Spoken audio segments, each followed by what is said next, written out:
Le soleil se levait à peine sur Bamako quand Souleymane ouvrit les yeux. 25 ans, mais déjà le poids du monde sur ses épaules. Sa chambre, minuscule, n'abritait qu'un lit en métal grinçant, une table branlante et une vieille radio qui grésillait en fond. Dans la pièce voisine, sa mère toussait, un son sec, douloureux.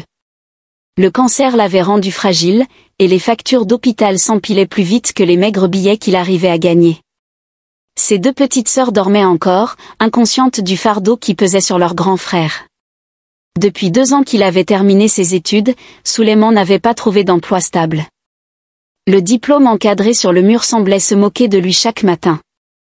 Pour survivre, il avait appris la plomberie, enchaînant les petits chantiers, réparant des fuites dans des maisons où il n'aurait jamais osé entrer comme invité. Ce matin-là, son téléphone vibra. Un numéro inconnu. Une voix féminine, posée et autoritaire, lui demanda de venir immédiatement pour une réparation urgente dans une villa à l'ACI 2000. Il accepta sans réfléchir. Le trajet fut long, ponctué de taxis bondés et de regards curieux. Mais en arrivant devant la maison, il resta figé. Mur blanc immaculé, portail en fer forgé, jardin impeccable, rien à voir avec les ruelles poussiéreuses de son quartier. Quand la porte s'ouvrit, il découvrit une femme dans la soixantaine, grande, élégante, parfum discret mais envoûtant. Ses yeux, d'un noir profond, semblaient tout observer. Elle se présenta, Geneba. Sans sourire, elle lui montra la salle de bain. Souleymane travailla en silence, concentré, jusqu'à ce que tout fonctionne parfaitement. En le payant, elle lui fit un virement, bien supérieur au montant convenu.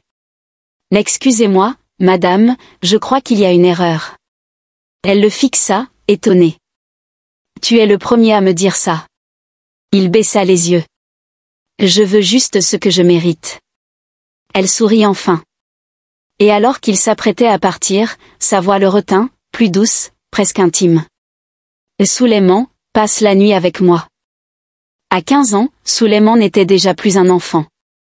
Son père, chauffeur de taxi, avait perdu la vie dans un accident de la route alors qu'il rentrait d'une longue journée de travail.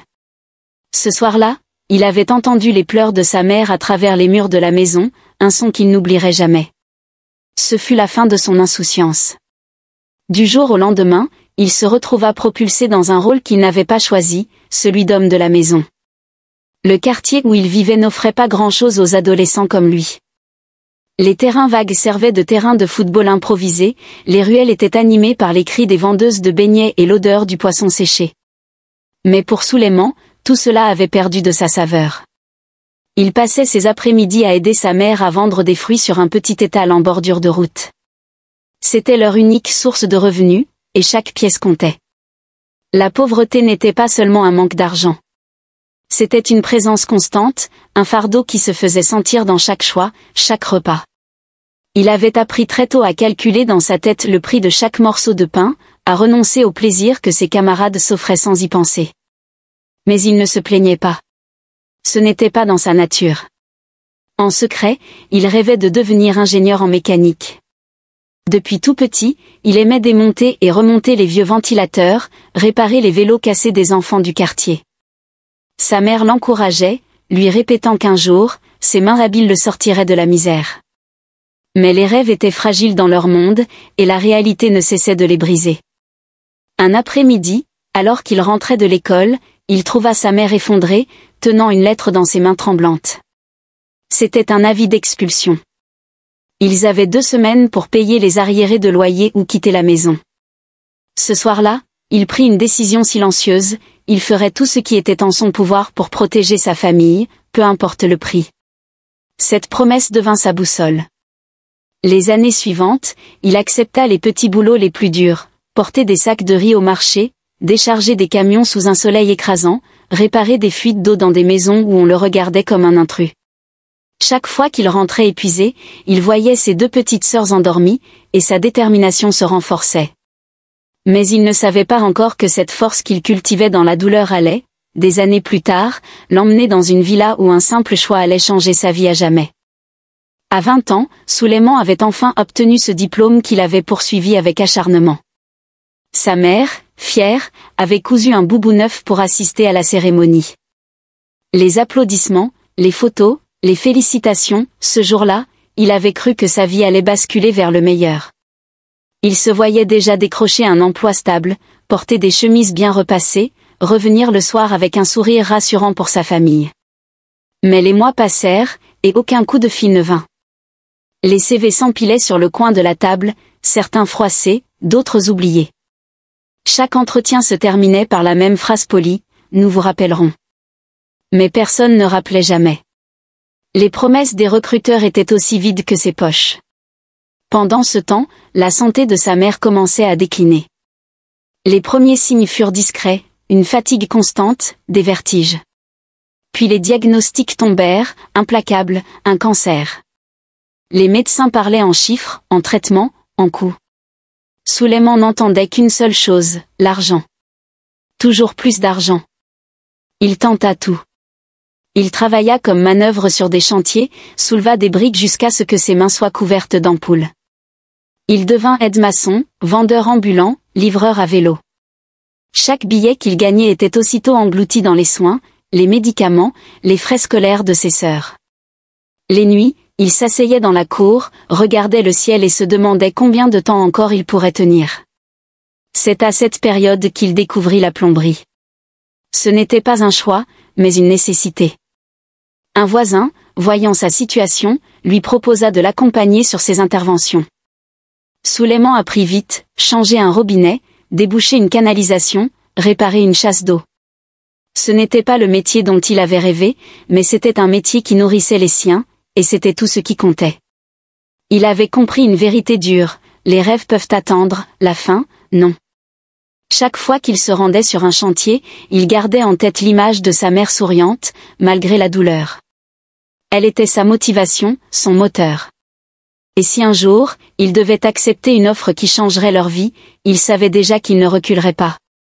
Ce qu'il ignorait, c'est que cette opportunité viendrait d'une façon qu'il n'aurait jamais imaginée, derrière la porte d'une villa luxueuse, avec une proposition qui allait mettre à l'épreuve tout ce qu'il croyait savoir sur lui-même. À 25 ans, Souleymane se réveillait chaque matin avant le soleil, non pas par choix, mais parce que le bruit des motos et des vendeurs ambulants envahissait déjà les ruelles de son quartier. Il vivait toujours dans la même maison modeste, avec les murs défraîchis et les portes qui grinçaient. Sa mère, affaiblie par les traitements, passait ses journées allongées, ses deux petites sœurs se préparaient pour l'école en silence. Il enchaînait les petites interventions de plomberie, souvent mal payées. Parfois, il passait des heures à réparer un problème et le client, sous prétexte d'un travail trop simple, lui donnait à peine de quoi couvrir le transport. Mais il serrait les dents. Chaque pièce gagnée allait dans la caisse familiale. Ses repas étaient souvent réduits à un morceau de pain et du thé, mais il ne se plaignait pas. Les factures médicales, elles, ne connaissaient pas de répit. Chaque semaine, un appel de l'hôpital venait rappeler la réalité, il faut acheter tel médicament, payer tel examen. Souleymane se débrouillait, vendait parfois ses propres affaires pour combler un paiement urgent. Dans le quartier, certains le prenaient pour un naïf. « Tu te tues pour ta famille, mais qui se tuera pour toi ?» lui lançait un voisin. Il répondait toujours « Ma mère m'a tout donné, je lui dois tout ». Les jours se ressemblaient, monotones et épuisants. Il se levait, réparait, courait d'un client à l'autre, revenait le soir, posait ses outils, puis s'asseyait dans la cour. Les bruits du quartier s'estompaient peu à peu, remplacés par les aboiements lointains et le chant des grillons. C'est dans ce silence qu'il laissait échapper un soupir, fixant les étoiles avec cette question qu'il se posait depuis des années, jusqu'à quand? Parfois, il imaginait une vie différente. Un vrai emploi, une maison confortable, une voiture qui lui éviterait les taxis surchargés. Mais ses pensées, il les chassait vite. La réalité, c'était la survie. Et il n'avait pas le luxe de rêver. Pourtant, ce qu'il ne savait pas, c'est que le lendemain matin, un simple coup de téléphone allait le conduire dans un monde qui n'était pas le sien, devant une porte qu'il n'avait jamais franchie, et face à une femme dont le regard allait changer le cours de son existence. Ce matin-là, alors qu'il nettoyait ses outils, le téléphone de Souleymane vibra. Un numéro inconnu s'afficha. Une voix féminine, posée mais autoritaire, résonna dans l'écouteur. « Bonjour, j'ai une réparation urgente à faire dans ma maison. Pouvez-vous venir tout de suite ?» Sans réfléchir, il accepta. L'adresse ? L'ACI 2000, un quartier qu'il n'avait vu qu'à travers les vitres poussiéreuses des taxis. Le trajet lui sembla irréel. Plus il s'éloignait de son quartier, plus les routes devenaient larges, les maisons imposantes, les jardins impeccables. Quand le taxi s'arrêta devant la villa, Suleiman resta un instant figé. Un grand portail en fer forgé, des murs blancs immaculés, un silence presque intimidant. La porte s'ouvrit. Une femme apparut. Grande, élégante, police malgré les années, parfum discret mais envoûtant.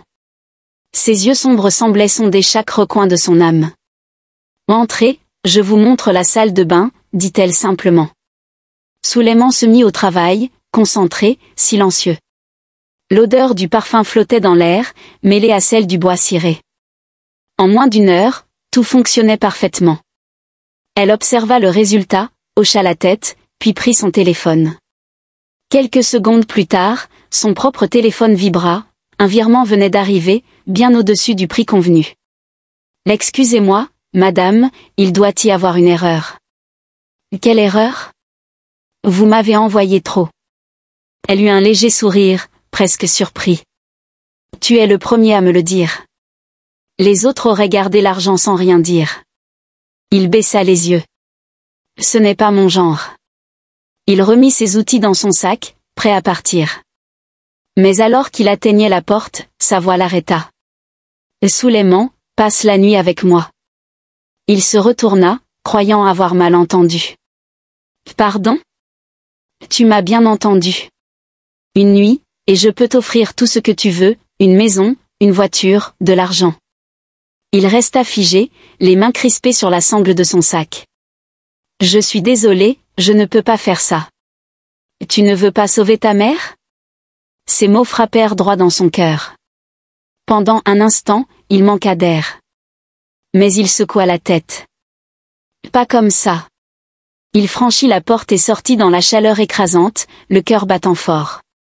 Ce qu'il ignorait, c'est que cette femme n'avait pas l'habitude qu'on lui dise non. Et qu'elle ne comptait pas en rester là. La nuit qui suivit, Suleiman dormit mal. Les mots de Geneba tournaient dans sa tête comme une chanson dont on ne peut se défaire. « Tu ne veux pas sauver ta mère ?»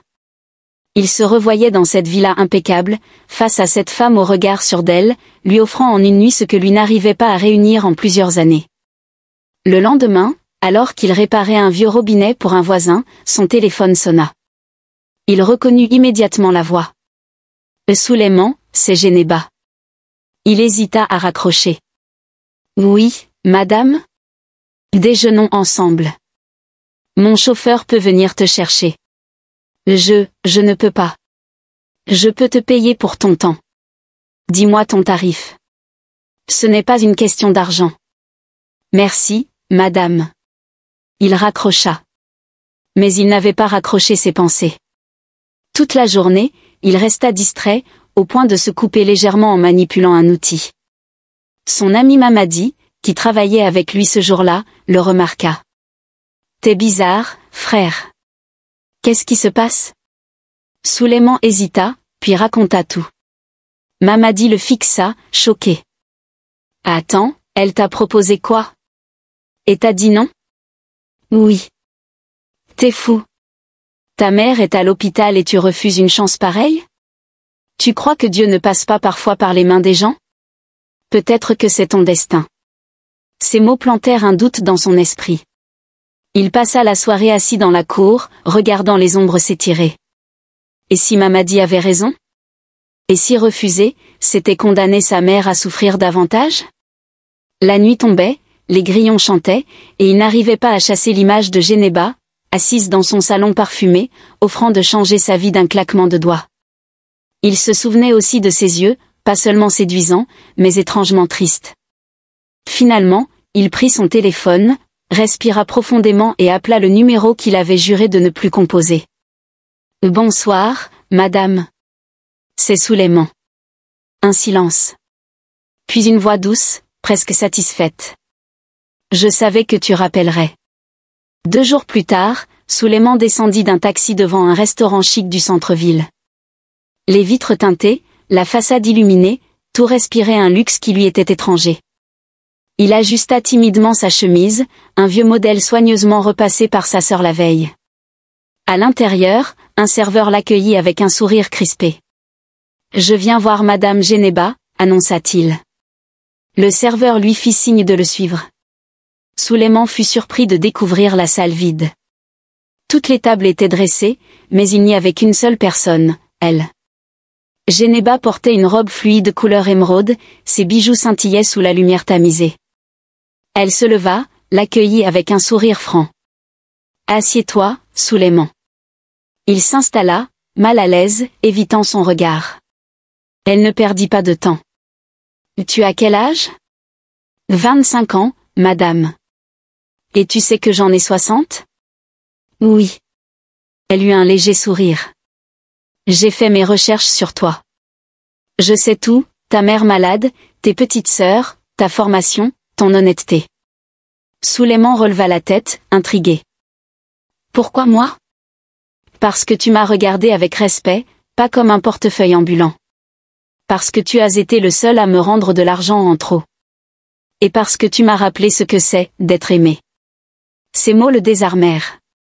Elle continua, la voix plus basse. J'ai été trahi, utilisé, humilié. L'argent, j'en ai toujours eu.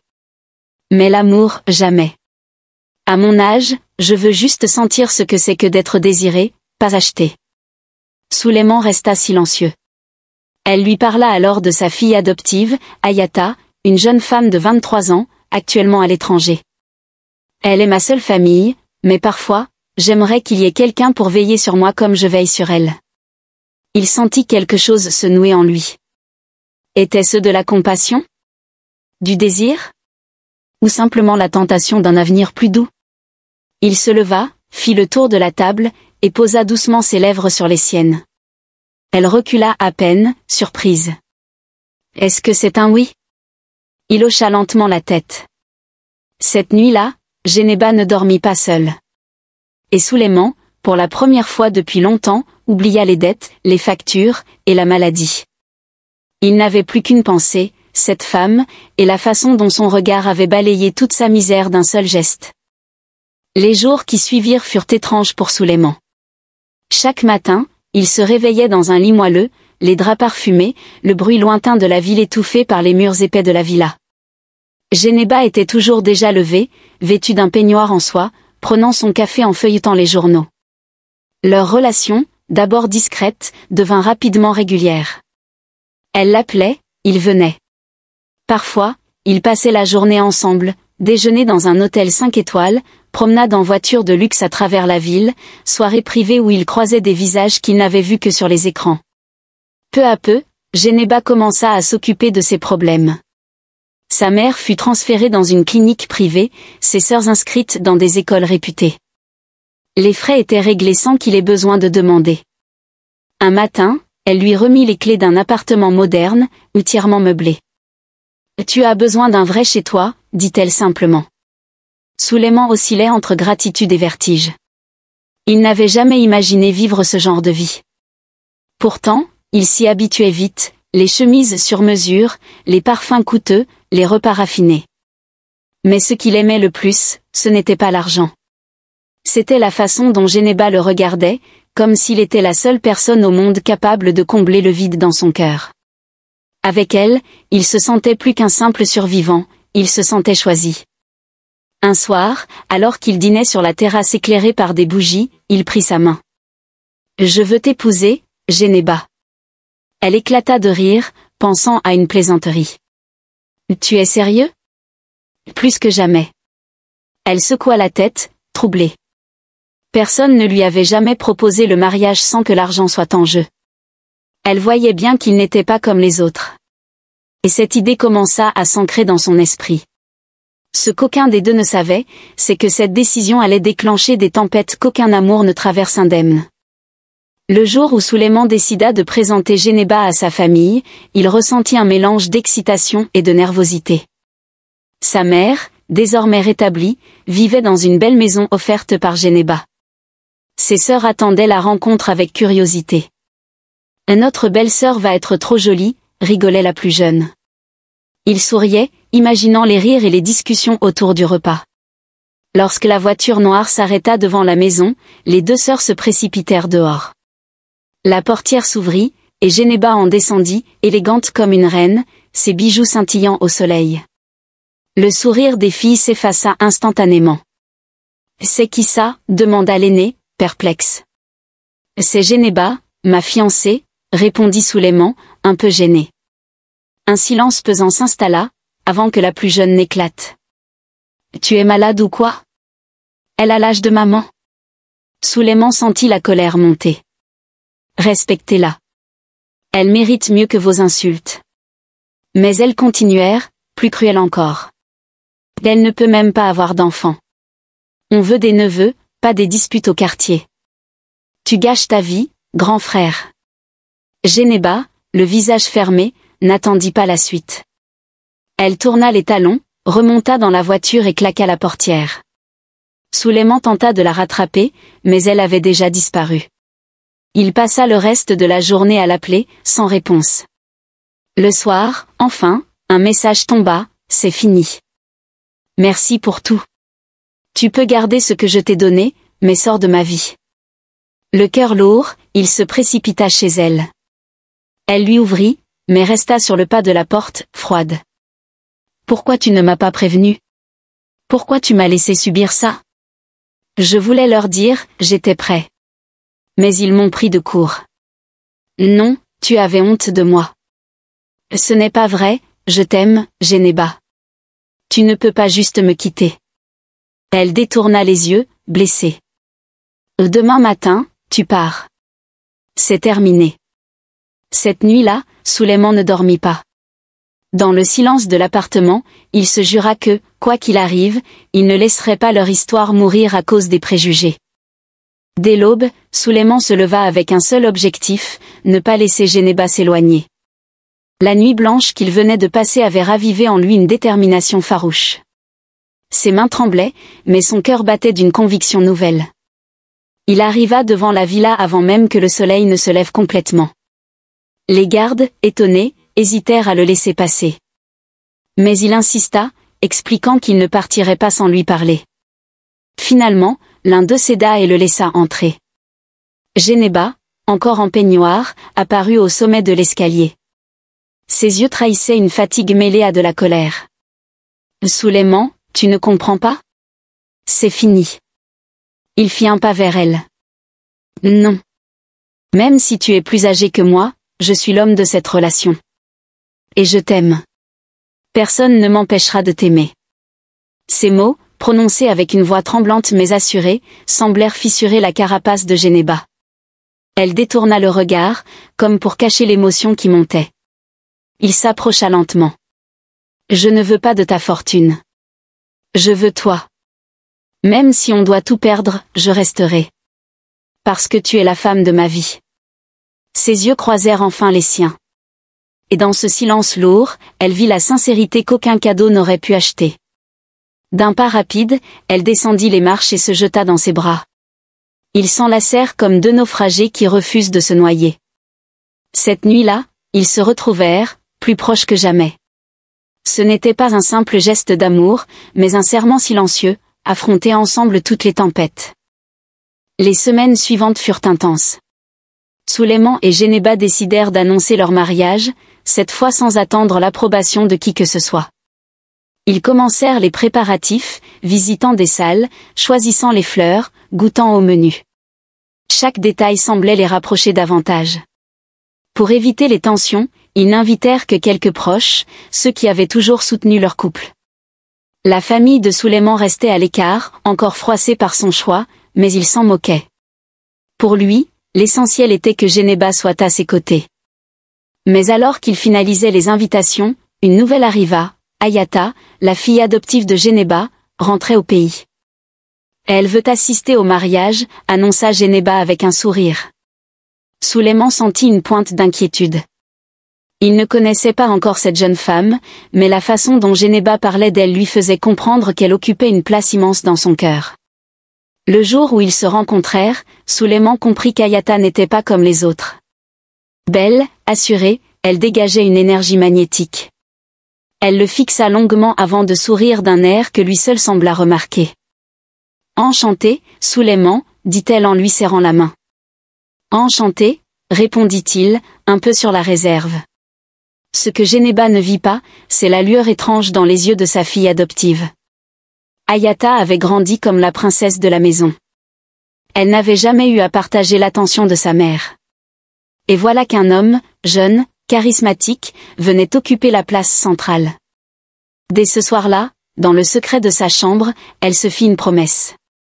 Je vais le séduire. Et quand il sera à moi, je prendrai tout, son amour, sa loyauté, et sa crédibilité auprès de maman. Pendant que Genéba rêvait de son mariage, Hayata préparait la première pièce d'un plan qui allait tout briser. Les premiers jours, Hayata joua la carte de l'innocence. Toujours souriante, polie, elle semblait vouloir connaître Souleymane pour de bonnes raisons. Mais derrière ses airs charmants, chaque geste était calculé. Un après-midi, alors que Souleymane rentrait du marché, il la trouva assise dans le salon, une robe courte qui révélait plus qu'il ne fallait. Elle se leva, s'approcha lentement. « Tu es vraiment beau, tu sais. » Souleymane recula d'un pas, surpris. « Merci, mais je suis ton futur beau-père, Hayata. » Elle éclata de rire. « Tu pourrais être plus que ça, vu qu'on a presque le même âge. » Il choisit de l'ignorer, mais le malaise s'installa. Les jours suivants, elle redoubla d'efforts, une main posée sur son bras un peu trop longtemps, un parfum envoûtant laissé dans le couloir, un regard appuyé lors des repas. Souleymane résistait, mais il sentait la tension grandir. Parfois, il se surprenait à éviter certains endroits de la maison pour ne pas la croiser. Pourtant, elle semblait toujours savoir où il se trouvait. Un soir, alors qu'il lisait dans le salon, Hayata entra sans frapper. Elle se pencha au-dessus de lui pour regarder ce qu'il lisait, son visage si proche que son parfum lui monta à la tête. « Tu devrais sourire plus souvent, Souleymane, ça te rend irrésistible. » Il se leva brusquement. « Arrête ça. Je ne suis pas intéressée. » Elle haussa les épaules, un sourire énigmatique aux lèvres. « Tu changeras d'avis. » Ce soir-là, Souleymane sentit pour la première fois que cette situation risquait de mal tourner. Mais il ne se doutait pas que le pire était encore à venir. Le dîner de ce soir-là avait commencé dans une atmosphère détendue. Genéba racontait une anecdote amusante de son travail, Souleymane écoutait en souriant, et Hayata jouait les filles sages. Mais sous la table, elle avançait un jeu invisible que seul Souleymane pouvait sentir. Son pied, nu, glissa doucement contre sa jambe. Souleymane tressaillit, recula légèrement, mais elle insista, traçant des cercles lents contre sa peau. Son cœur battait plus vite, non pas de désir, mais de colère mêlée à la peur que Genéba remarque quelque chose. Il se leva brusquement. « Excusez-moi, j'ai besoin de prendre l'air. » Genéba le suivit dans le couloir. « Tout va bien ? » ?»« Oui, juste un coup de chaud. Je vais m'allonger. » En réalité, il étouffait. Il savait qu'il devait dire quelque chose, mais il craignait que Genéba ne le croie pas. Et si elle pensait qu'il inventait cette histoire pour cacher une trahison ? Les jours passèrent, et Hayata devint plus audacieuse. Elle entra un matin dans sa chambre sans frapper, portant une chemise à peine boutonnée. « Je cherchais mon chargeur. »« Sors d'ici, Hayata. Maintenant. » Puis, un soir, tout bascula. Souleymane sortait de la salle de sport, une serviette sur les épaules, lorsqu'il entendit le bruit de l'eau dans la salle de bain du couloir. La porte s'ouvrit brusquement. Hayata, une serviette mal nouée autour du corps, fit semblant de trébucher et tomba dans ses bras. Et là, avant qu'il ne puisse réagir, elle l'embrassa. Un baiser rapide, forcé, mais suffisant pour le glacer. « Tu es folle !» s'écria-t-il en la repoussant. Hayata hurla soudainement. « Maman ! Au secours !» Genéba arriva en courant. Elle vit sa fille adoptive à moitié nue, en larmes, et Souleymane figé, les mains levées. « Il a essayé de me, » balbutia Hayata. Le visage de Genéba se ferma. « Sors de chez moi. » Immédiatement. Souleymane tenta d'expliquer, mais les mots ne servaient à rien. La sentence était déjà tombée. La porte claqua derrière lui, laissant Souleymane seul dans la nuit, avec pour seule compagnie l'écho de son propre souffle. L'air de Bamako semblait plus lourd que jamais. Chaque pas qu'il faisait résonnait comme une condamnation injuste. Il avait l'impression que le monde entier s'était effondré en quelques secondes. Pendant 3 jours, il ne mangea presque pas. Il errait d'un endroit à l'autre, incapable de dormir. Les mots d'Ayata tournaient en boucle dans sa tête. Pourquoi? Qu'avait-il fait pour mériter un tel piège? Pendant ce temps, dans la grande maison, Geneba pleurait en silence. Elle voulait croire sa fille, mais un doute insidieux commençait à s'installer. Les souvenirs récents refaisaient surface, des attitudes étranges, des silences gênants entre Ayata et Suleiman, des regards qu'elle avait crus innocents. Un matin, Geneba se leva plus tôt que d'habitude. Elle n'avait presque pas dormi. Au lieu de descendre prendre son café, elle se rendit directement dans la pièce où étaient stockées les caméras de surveillance. « Appelle-moi le technicien », ordonna-t-elle au garde. Tout de suite. Quelques heures plus tard, assise devant les écrans, elle revisionna les derniers jours. Chaque image lui coupait un peu plus le souffle, la robe trop courte, les mains qui frôlaient Suleiman, les entrées dans sa chambre, et enfin, la scène du baiser forcé, juste avant le cri. Ses mains tremblaient.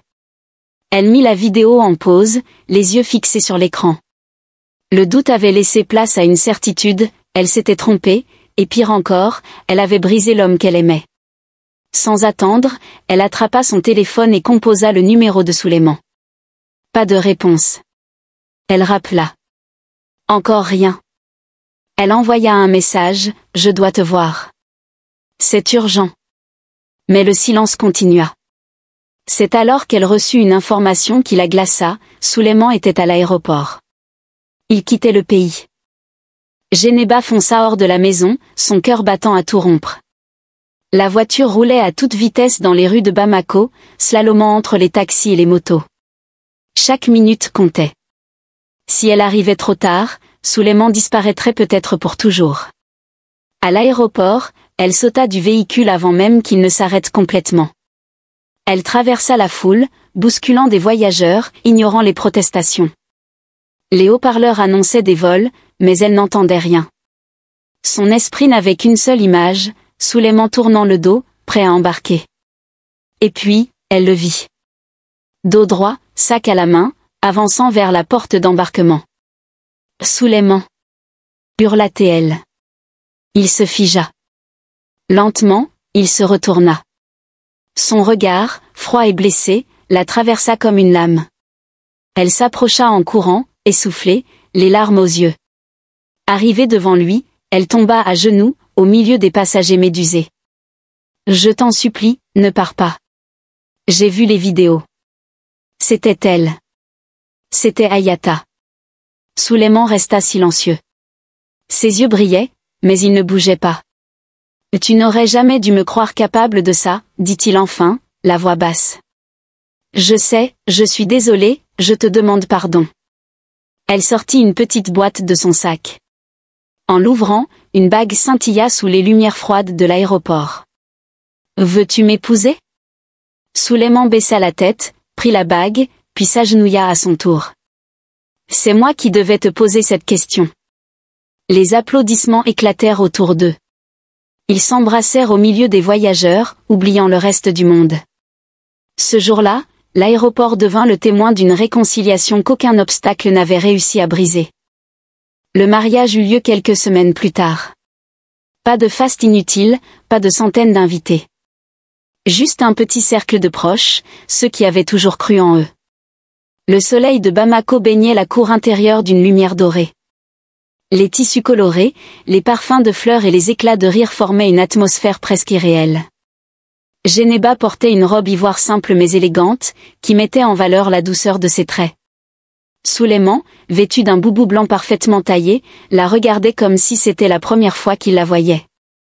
Quand leurs mains se joignirent, le monde sembla s'arrêter.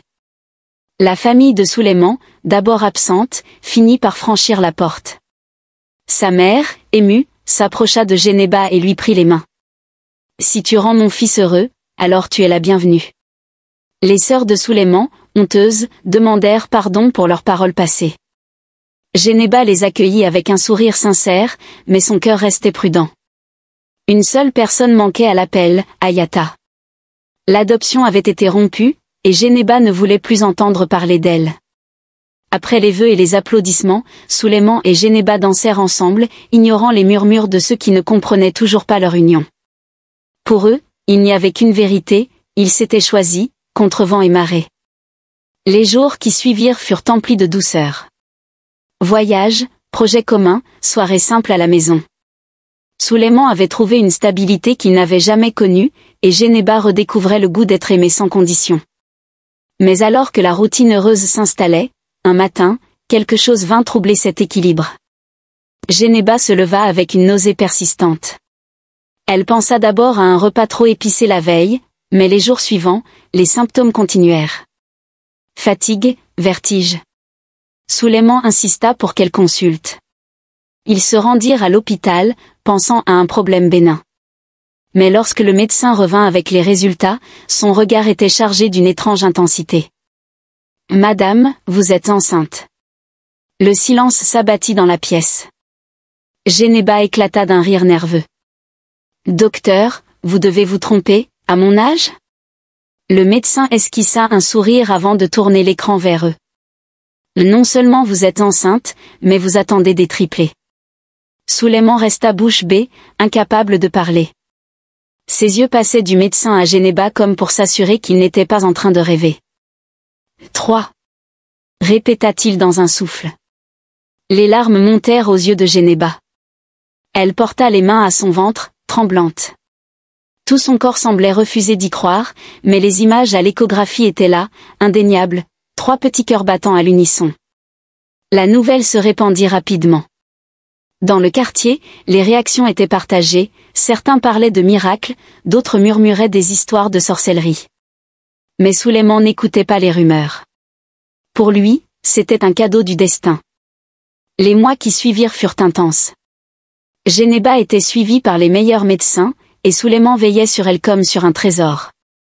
Il massait ses pieds, préparait ses repas, parlait au bébé à travers le ventre arrondi. « Je vous attends, mes trésors, » disait-il chaque soir en posant ses mains sur elle. Enfin, le grand jour arriva. À la clinique, l'atmosphère était chargée d'émotions. Après plusieurs heures, les cris de 3 nouveau-nés résonnèrent dans la salle, 2 garçons et une fille. En les voyant, Souleymane éclata en sanglots. Genéba, épuisée mais rayonnante, murmura. « Maintenant, plus personne ne pourra dire qu'on n'a pas d'avenir. » Souleymane serra sa main. « Tu es mon miracle, et eux sont notre lumière. » Dans cette chambre baignée de soleil, ils savaient que leur histoire avait déjoué toutes les probabilités. Ce n'était plus seulement un amour improbable, c'était une victoire contre le temps, les préjugés et les blessures du passé. Parfois, le destin frappe à notre porte sous une forme que l'on ne comprend pas immédiatement. Pour Souleymane et Genéba, il s'est présenté comme un défi, un scandale aux yeux des autres, mais une évidence pour leur cœur. Ils ont affronté les regards, les rumeurs, les trahisons, même les pièges tendus par ceux qui se disaient proches. Mais à chaque épreuve, ils ont choisi l'amour plutôt que la peur, la fidélité plutôt que la fuite. Aujourd'hui, leurs 3 enfants jouent dans le jardin de la maison, sous un soleil chaud qui éclaire un bonheur qu'on disait impossible. Genéba, à 60 ans passés, n'est pas seulement une épouse épanouie, mais aussi une mère comblée. Souleymane, lui, n'est pas seulement le jeune homme qui a refusé de vendre son intégrité, il est devenu le pilier d'une famille, un homme qui a prouvé que l'amour vrai ne se mesure ni à l'âge, ni à l'argent. Et pourtant, derrière les sourires, ils savent que tout cela tient à une seule chose, le courage d'avoir dit oui quand tout le monde leur disait non. Peut-être que toi qui écoutes cette histoire, tu portes aussi un rêve que les autres jugent insensé. Peut-être qu'on t'a dit que tu étais trop vieux, trop jeune, pas assez riche, pas assez bien. Mais rappelle-toi, personne ne vit à ta place, personne ne sait mieux que toi ce que ton cœur réclame. Genéba et Souleymane ont compris une vérité simple, l'amour n'a pas d'âge, l'amour n'a pas de règles, l'amour se vit, se défend et se construit, même dans la tempête. Alors si cette histoire t'a touché, écris en commentaire. L'amour n'a pas de limite. Je choisis d'aimer malgré tout. Et surtout, partage-la à quelqu'un qui a besoin de se rappeler que le bonheur n'appartient pas aux plus forts, ni aux plus riches, mais à ceux qui ont le courage de croire encore.